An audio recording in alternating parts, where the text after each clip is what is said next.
the Lincoln Town Car. What's going on, YouTube? It is your boy Nick from the Get This Nick channel. We are back with another video for you guys. I've been a little MIA, and that's not my fault. The weather here in Chicago has been terrible. Rain, snow, sleet, whatever you want to call it, you name it, we've had it. It's been messy out here, and it still is gloomy. You'll see in a second once we get out the garage.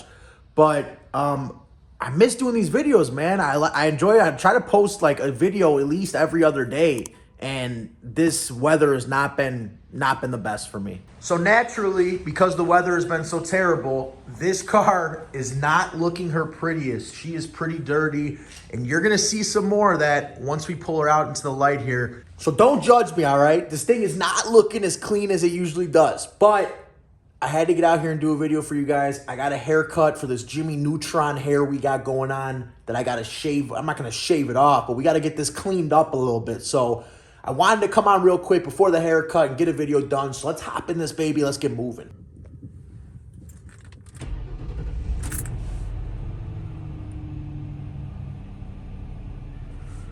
Where are we at? 36,777, almost 5. Approaching 37,000. All right, let's get it. I mean, really, it is just another gloomy day here in Chicago, man. I'm just so sick of this weather. What is going on here? Whoa!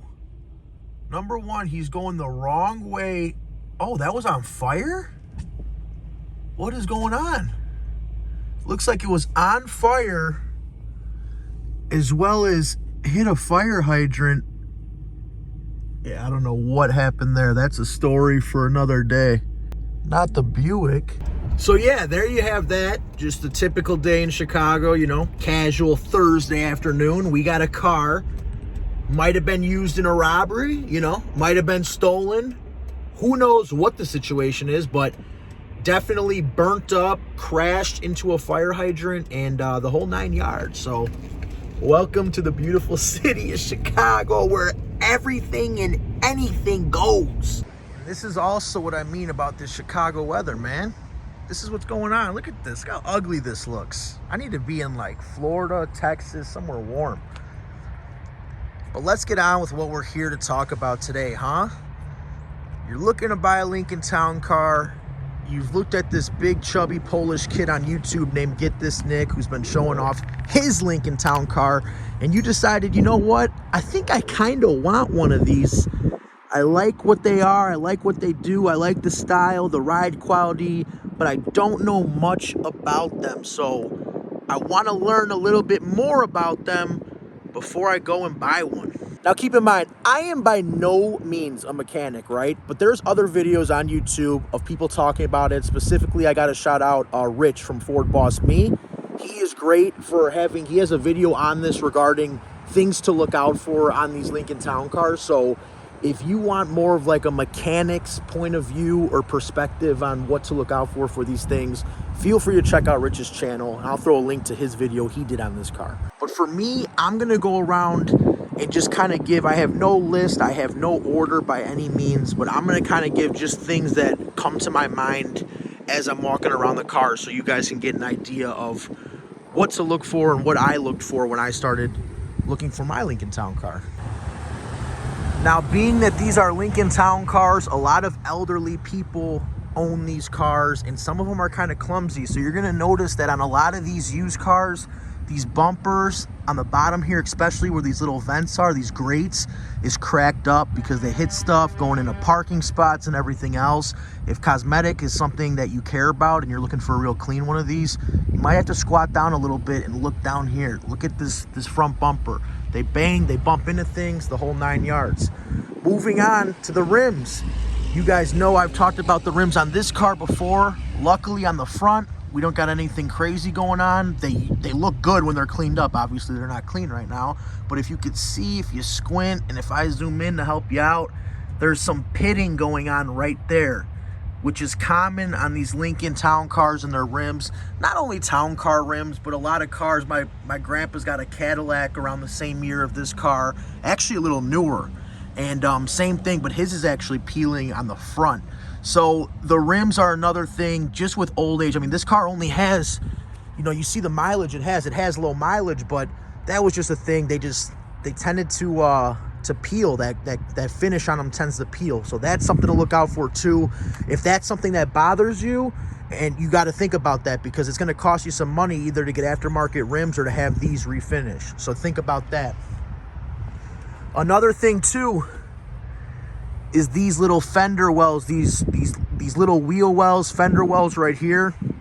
A lot of time rust will form. This will bubble up. You'll see the paint, a lot of rust. And like Rich said on the one video we did, if you look down here, right where, there it is, right where that is at the tip of my finger, holes will form. This will all be rusted on some cars. This will all rust out. So look, if you see holes, you see rust, that's something you got to keep in mind as well. That's something to look out for. Same thing like any car, going down the bottom, below the doors right here. Look for rust. Stick your hand underneath there. Lay down on the floor and look underneath it if you have to. Same thing over here, moving on. There's holes right here. If there's rust forming right here, that's stuff to look out for. Same thing with the back wheel wells. If you have those chrome pieces, I did a video on this as well. Those chrome pieces that people slap on these cars, this car actually had it, I took it off. That is just breeding ground for water to build up, rust, etc. You want to look out for that, because that is no good. That'll cause this whole thing to bubble, rust, and issues to form. Obviously, some people like them for the cosmetics. Me personally, I'd rather just not deal with the rust and the issues with that. Moving on to the back here, you have the proximity sensors. You could see Rich went over this in the other video me and him did. Mine are exposed. There's one right there and there's one right there. These proximity sensors are great. They help me. As you saw in the beginning of the video, I park this car in the garage every day. So those things beep, beep, beep when I get close to my garage, so I don't send this thing through the back of my my garage, and it lets me know where I'm at, which is great. But there have been people that have reported that these things, over time, they get old, they stop working, whatever. So, and this is a longer car. To a lot of people, this might be one of the biggest, longest cars that they've ever owned, especially if you're coming from something like a Corolla or a Camry or something. This is going to be a pretty big car. So if those proximity sensors are something that you're going to be counting on a lot and relying on, that's something to think about too, because those could be expensive to replace. Now, my particular one has the automatic closing and opening trunk on the remote. Let me get the key so I can just show you. So on this particular one, a little double tap of this button right here, and it'll automatic open, right? Very fancy. Another double tap. I think I gotta hold it. It'll automatically close. But these, like you see right there, it's gimmicky. A lot of these remote closing trunks and stuff, I mean, it's a 20-year-old vehicle. So there's a lot of times where I'll go to close it and I'll be pressing the button and it'll kind of do that. It'll kind of go down a little bit. It'll pop back up. I don't know if it's something with the motor. I don't know if it's a safety feature. I've read about it on posts and such of other people having issues with it. It's a 20-year-old car, all right? I mean, it's like, it doesn't kill me. I could always go up to it and just push it down, you know, whatever. I don't even really use the trunk that much, so it doesn't bother me. But that's something to think about. If you're going to be using this trunk a lot and that feature is something that you're really looking forward to using, these tend to go with old age, electronics, things tend to happen. So keep it in mind. I know my hair looks crazy. I think I'm just going to shave my head. Back over here. Once again, though, the back bumper, not only the proximity sensors, but get down low and look. Some people are in parking lots banging these backs in the front of these bumpers up on stuff. Keep in mind, once again, more of those wheel wells, the rust and stuff, the rims, always look at the rims. Also, I haven't experienced it yet, but I've heard of people having issues with these door handles that they put on these cars.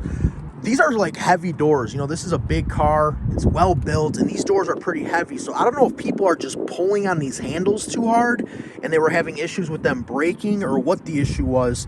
I know there was an issue with the straps on the inside, which we'll get into, but I'm talking about these, the exterior ones. People were having issues. I haven't had any issues with it, but it's just something to keep in mind. And Rich from Ford Boss Me, if you're watching this, this is another thing. There is like a weather stripping inside these mirrors that tends to come out and show, which this one is doing.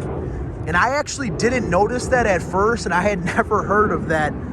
But Rich in my video pointed that out to me, saying, yeah, I had 2 of these cars and the same thing happened to me. I don't know what that is or why it's there. I don't know if that's to keep stuff from getting in there and whatever, but yeah, that's something that you're gonna probably have to deal with too, because it seems to be another common issue that I didn't even know about. But moving on under here, we have the big V8 engine. Now there's stuff you want to look out for, and don't like kill me for this, because I know I'm no mechanic by any means. Obviously, on any used vehicle, you want to check the fluids and make sure that they're up to date and get those fixed and, you know, flushed out, or, you know, drain and fill whatever you can to get the fluids up to date. But there's also an issue with the intake manifolds on these cracking and leaking. I believe it was the intake manifolds. So with that intake manifold, obviously, if you're seeing any kind of smoke or coolant on the floor, parts underneath the car, or anything like that, that might raise your eyebrows a little bit. But that would raise eyebrows for any vehicle. So just be aware of when you're checking these, you know, any used car out, temperatures or weird smells or leaks underneath the car or anything like that. The next thing here, if you've done any research on these cars at all, you see that there's this vent cowl here, which you could pop out. This is just plastic, but the issue is there's a drain thing behind this, and leaves and debris and everything else gets clogged in this, and it causes, and the seals get old. And what that does is when the water comes down, it rains, a car wash, whatever, water will get in here and find its way into these cars, usually behind the back of the passenger seat. So if you got water, that's another thing to check when you're looking at these cars. And I was going to save this for the interior, but since we're already out here, and the source technically starts here, if you have water coming in these cars, I know it's dirty in here, bear with me, but that water will drip, it'll find its way, and it'll usually be underneath this seat. So if you go to look at one of these Lincoln Town cars, there's like a mildew smell, and you check the carpet and it's wet or whatever, chances are it's coming from that front cowl. And I still need to do mine. Luckily, I haven't had any issues, but I'm just going to do it just to be safe, as like kind of like preventative maintenance. Shouldn't scare you though. That's very easy to fix. A lot of people take them out, they put some sealant around it, permaseal or whatever. It's like $10. Press it down, seal it, and it's good to go. You don't got to worry about it anymore. Anthony from Specialty Motor Cars has a video on it that I know a lot of people use as a reference when they do their own. So if you want to check that out, and then I'm going to end up doing mine once it just gets a little warmer out here.